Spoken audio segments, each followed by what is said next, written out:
Good morning, everyone. Welcome to another Smart Knowledge U vlog, and today I want to talk about deflation because that's all we hear in the mainstream media, how there's deflation all over the world. But I am here actually to tell you that all this global talk of deflation is really actually quite silly, because while we have deflation in commodity prices, so these are the commodities that nations need and the resources they need to grow, such as coal, palladium for automobiles, crude oil, what else? Copper, steel, rare earth metals, and the prices of all these commodities have been collapsing in 2015, but yet we still really do not know what the fair price of these commodities should be, because certainly prices have been falling due to decreasing global demand, but we all know that bankers fix the price of commodities in the futures market. So at times the prices have very little to do with global supply and demand. There's some connection, but it's certainly not due to what the real determinants, supply and demand determinants are of the physical commodity, because it's all paper trading that's going on. And at times with like gold and silver, it actually has zero to do with the physical supply and demand determinants, as sometimes gold and silver prices fall when supply is shrinking and demand is soaring. So what I'm really saying is we don't really know what percent of the decline in global commodity prices actually has to do with a slowing economy. And the reason why it's silly is because we only have deflation in commodity prices, but we have systemic inflation in the cost of real living. In other words, the cost of things that really matter to the average Joe. So for food, shelter, rent, energy, prices, what else? For these certain factors for the retail consumer, we actually have soaring systemic inflation, and then for things that actually do not affect people's lives, we have systemic deflation in commodities. So you can't really say you have global deflation when you have systemic inflation in the cost of everything that matters to the average Joe as far as what their cost of living is. So if I were a betting man too, right now I would positively bet that there's some global banker like Goldman Sachs, JP Morgan, that are stashing in some hidden warehouse somewhere loads of coal, loads of copper, and basically when they decide to jack up prices again, then they'll offload all the physical commodities that they have stored in some secret warehouse. Now, you may say, oh, that sounds like some tinfoil hat conspiracy theory, but these JP Morgan, if you want to Google it, was found to have secret stashes of aluminum at one point when they were driving aluminum prices down.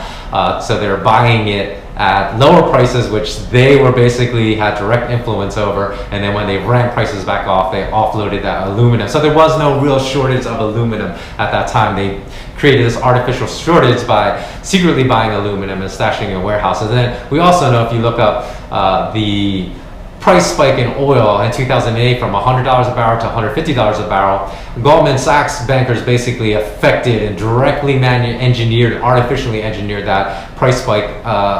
Some people say it was from 100 to 150 a barrel, but at least from $120 to $150 a barrel is all artificially engineered, because Goldman Sachs bankers have worked with Sachs Group, which was a hedge fund that was short oil and short millions of barrels of oil, and they basically squeezed Sachs Group to basically cause an artificial rise in the price of oil back in 2008. So there's no doubt in my mind that they're continuing to do that today.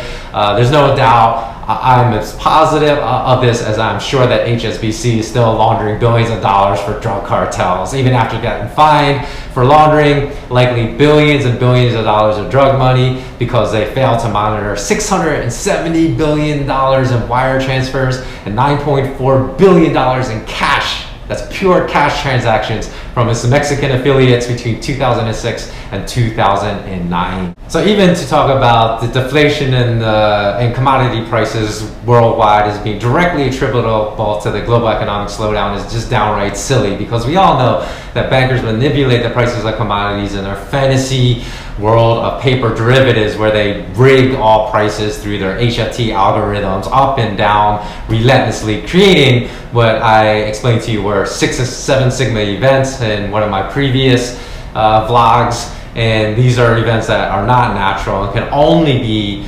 artificially manufactured. So remember when I showed you this chart and saying that we can't have global systemic deflation if we have systemic inflation in the prices of everything that matters to the common person. So recently I found a receipt for a flight I took from Houston to LA, and back in 2007, and the round trip ticket was only $250. Well, I went online today and I found that same ticket for $460 today. So really the drop in oil is not translating into cheaper flights.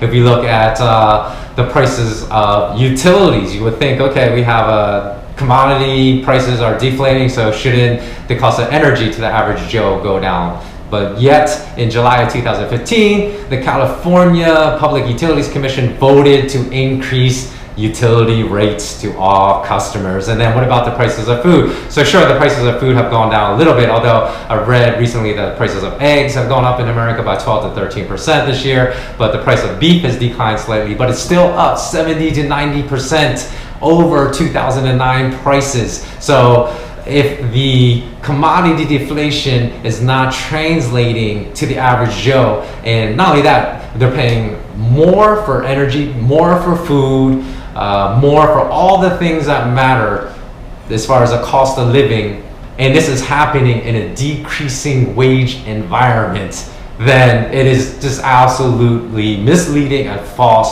to say that we are in an age of global deflation today.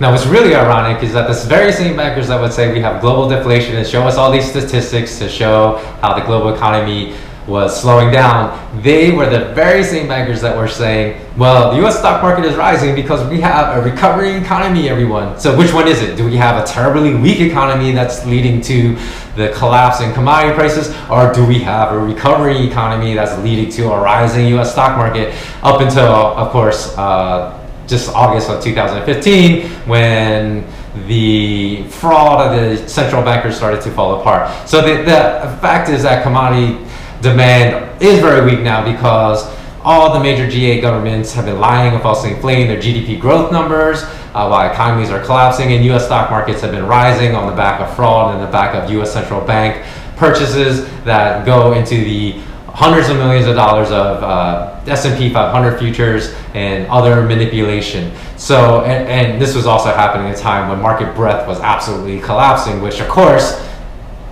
was the reason why I predicted that US stock market crash was imminent on August 19th on my Twitter account. So when we look at all these narratives, again, even globally outside of the United States, you hear, oh, there's global deflation, but it's not deflation in all sectors, it's just the commodity prices. So if you look in, say, real estate markets, if we look at certain regions like Thailand, Hong Kong, Monaco, United States, we have systemic soaring inflation. So there's a 714 square foot, or for everyone else that's not American, 66 square meter house on Venice Beach in California that listed at $1.1 million very recently. And you know what the original purchase price was? The original purchase price was $30,000. And now it's listed for $1.1 million. How can you say we have systemic deflation? Because basically systemic deflation would mean everyone's dollar, everyone's euro, everyone's yen, everyone's yuan would go much further and their quality of life would be improving. But if you have to shell out $1.1 million for a 66 square meter home, that's not even nice. If you go look, I'll insert some of the pictures here so you can see that the interior decoration still looks like it's from like the 1970s, and they're listing it at $1.1 million.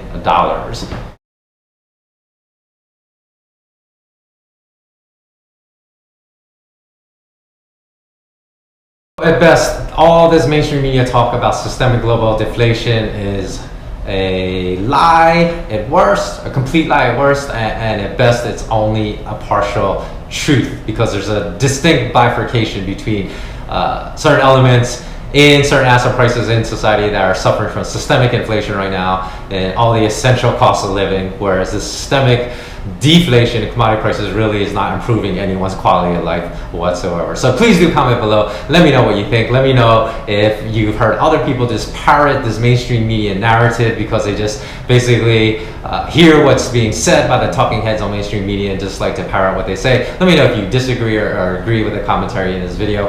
And as always, thank you very much for watching. Until next time, remain intensely curious. So long.